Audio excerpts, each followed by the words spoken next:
So a couple of years ago, I was asked to take part in a Worldcon writing workshop, and for those of you who don't know what that's like, generally you take three beginning writers and three supposedly more advanced writers, lock them in a room for a couple hours, and go over the manuscripts that the three new writers have created. And I said no. I've done it for a long, long time, and I realized something just wasn't working for me. I was making people cry, or the writers I was talking to were shutting down, either getting angry or just not listening. And I said to the person organizing the writers' workshop, you know what? I don't think anybody should take one of these or be critiqued until they've had their ticket punched and sat through a course on how to respond to a critique of your writing. And unfortunately, the person running Worldcon said, okay, you get to give that talk. And I've decided, well, might as well toss this thing up on YouTube so maybe a couple of people who've never been critiqued might understand what it's actually all about, and how to survive and respond to a critique of your writing. And the thing that comes to mind when I think about that question is this. Who do you want to be? Do you want to be Brad Meltzer or Alice Hoffman? That's what it comes down to. How to be Brad Meltzer and not Alice Hoffman. Now, what do I mean by that? Now, Alice Hoffman, you'd think, wouldn't worry at all what critics said. She's written 27 novels, Practical Magic. You might have seen the movie based on that. 5 movies have been made on her fiction. She had an Oprah Book Club choice, and life seemed wonderful. You know, big name author. You think, what does this person have to worry about? And then she gets reviewed in the Boston Globe, and the reviewer there says, this new novel lacks the spark of the earlier work. Its vision, characters, even the prose seem tired. Too much of it's told rather than shown.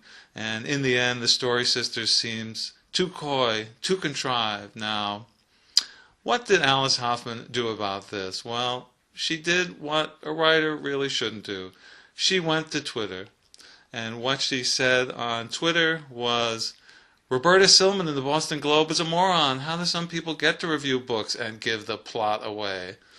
And, that's not all. She continued to tweet, and she said, now any idiot can be a critic. Writers used to review writers. My second novel was reviewed by Ann Tyler, so who is Roberta Silman? Now, what Alice Hoffman didn't know is that Roberta Silman was a respected short story writer for the New Yorker, but she didn't look into that. And it gets worse. It gets worse.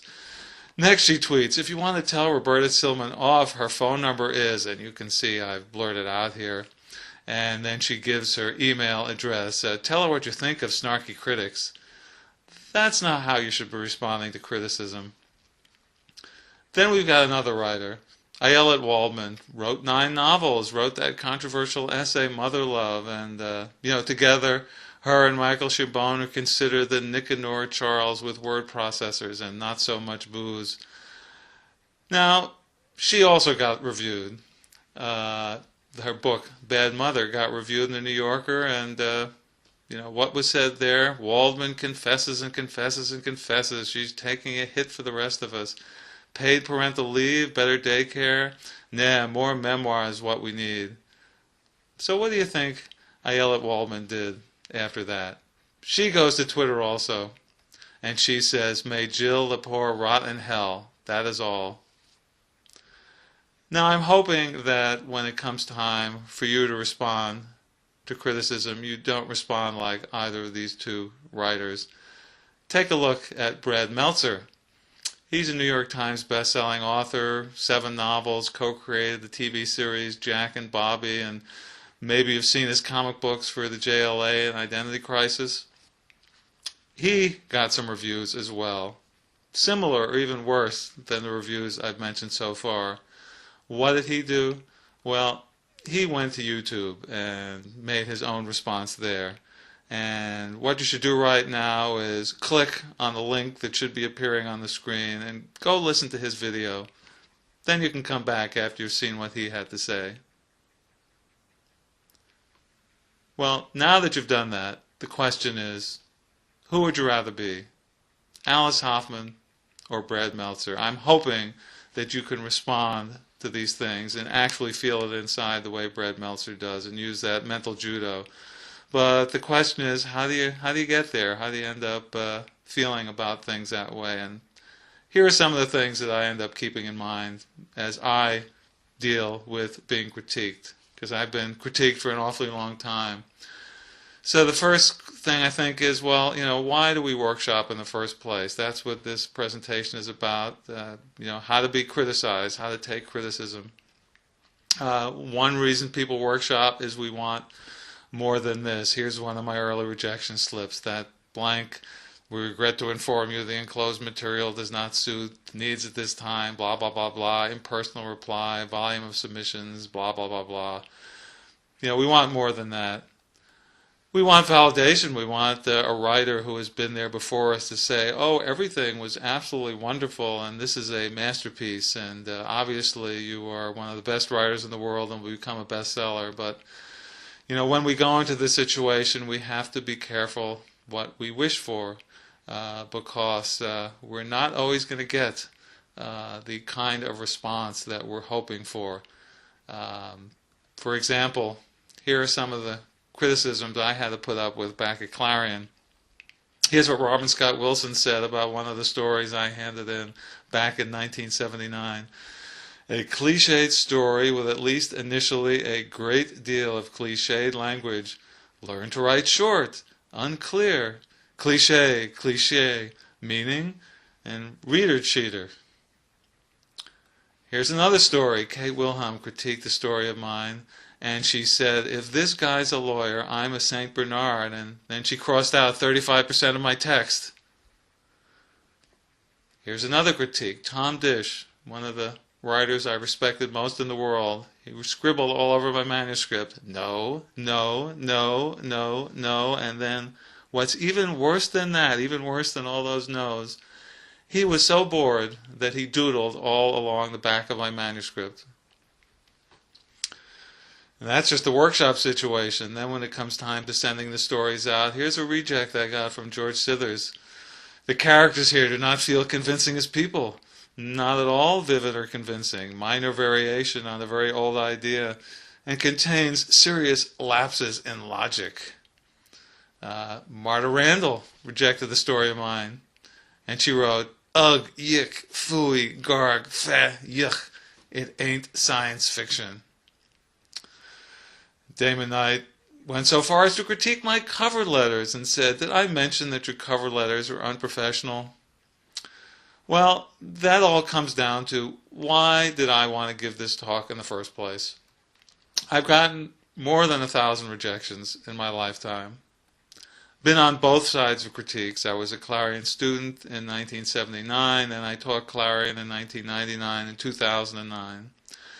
And I've been a critiquer, and I have been critiqued in these speed dating situations, the whole WorldCon concept that made me decide that I wanted to give this talk.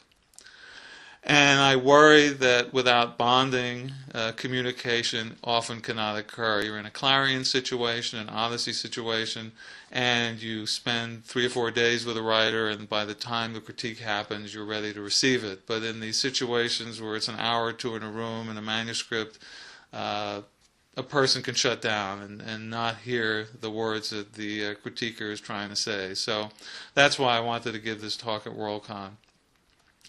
So how do we end up coping with this situation, with being critiqued? Well, here are some skills that I hope can help. I mean, the first thing is to remember that no matter how he or she may seem, the critiquer means well. The person who's critiquing the manuscript really does, want to help make a better writer. Editors are desperate to find better writers, and all the people who came before you and were told by people like Robert Heinlein, who said, how do I pay you back, Robert Heinlein, for helping me? We're told, no, you don't pay back, you pay forward. That's what people try and do. So remember that. And also entertain the idea that they may be right. I mean, Damon and Kate and Robin Scott Wilson and all those people, they pretty much had a good beat on me back in 1979. I might not have been willing to hear it then, but at least I was trying to listen and admit, okay, maybe there's something to it. Also, remember, you're not being critiqued. The words on the page are being critiqued. That's something that Kate Wilhelm always used to say. She'd hold up the manuscript and say, this is the manuscript, and then she'll point at you and say, and that's you. And this is the manuscript, and that's you. I mean, to not take it personal, to just recognize that. And, the other thing to keep in mind is that you're in this for a career, not just for a single story. All these people you're dealing with who are critiquing you, who are sitting next to you being critiqued, if you're in this for a while, you're going to see them for the rest of your life at conventions, online, everywhere. So, just be aware that don't want to burn any bridges with these people, because, they'll be your friends, or at least your acquaintances, your comrades for life. And, well, one thing you can do, if the critiquer is a writer, to get over your initial reaction of anger, go read his or her early stories and, see how crappy they might have been. That can sometimes help, prevent the outburst of anger. And you could perhaps remember that line if the critiquer is not a writer. Remember Teddy Roosevelt's line, which some people scoff at, but it does help to salve the wounds. It's not the critic who counts, not the man who points out how the strong man stumbles or where the doer of deeds could have done them better. The credit belongs to the man who's actually in the arena, whose face is marred by dust and sweat and blood and blah, blah, blah, blah. So you can go ahead and read that. A lot of people say, oh, that's a lot of hooey. But whether it's hooey or not, it can help you feel better about the critique. Now, you can also take comfort in how many rejections the classics have received. So when you're being piled on and people are telling you how terrible this is, well, one thing you can do is say, well, okay, well, the classics were also treated the same way.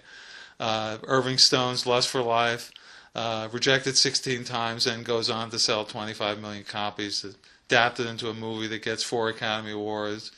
Mame, Patrick Dennis's Mame, 14 rejections. Then when it comes out, it sells 5,000 copies a week through 1955 with 112 weeks on the New York Times bestseller list.